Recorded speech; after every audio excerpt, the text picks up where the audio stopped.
Archimedes. ഇദ്ദേഹം ഒരു പണ്ഡിതനാണ്.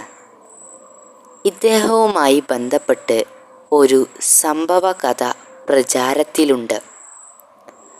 തെക്കൻ ഇറ്റലിയിലെ തുറമുഖ നഗരമായ സിറാക്യൂസിൽ 287 BC-യിലാണ് ആർക്കിമിഡീസ് ജനിച്ചത്.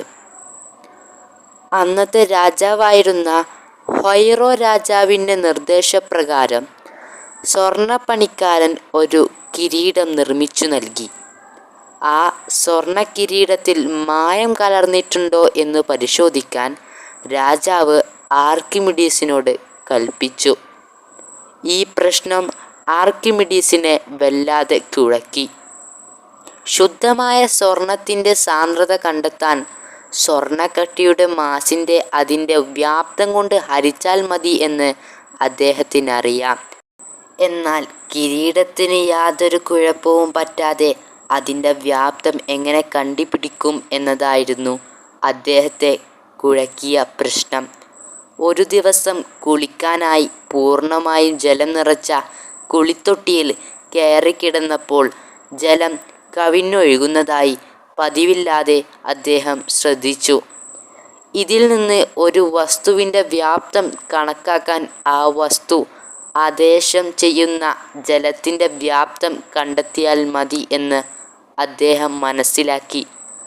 അങ്ങനെ കിരീടത്തിൻ്റെ വ്യാപ്തവും സാന്ദ്രതയും കണ്ടെത്തി കിരീടത്തിൽ മായം കലർന്നിട്ടുണ്ട് എന്ന് ആർക്കിമിഡീസ് കണ്ടെത്തുകയും ചെയ്തു.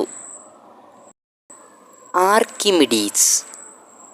ഇദ്ദേഹം ഒരു പണ്ഡിതനാണ്.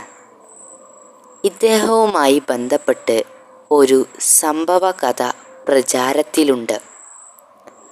തെക്കൻ ഇറ്റലിയിലെ തുറമുഖ നഗരമായ സിറാക്യൂസിൽ 287 BC-യിലാണ് ആർക്കിമിഡീസ് ജനിച്ചത്.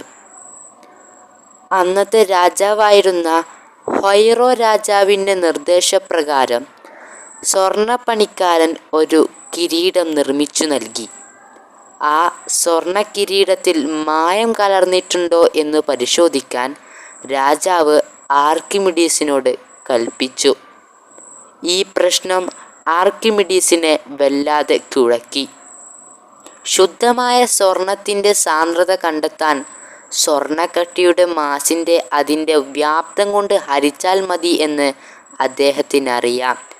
എന്നാൽ കിരീടത്തിന് യാതൊരു കുഴപ്പവും പറ്റാതെ അതിൻ്റെ വ്യാപ്തം എങ്ങനെ കണ്ടുപിടിക്കും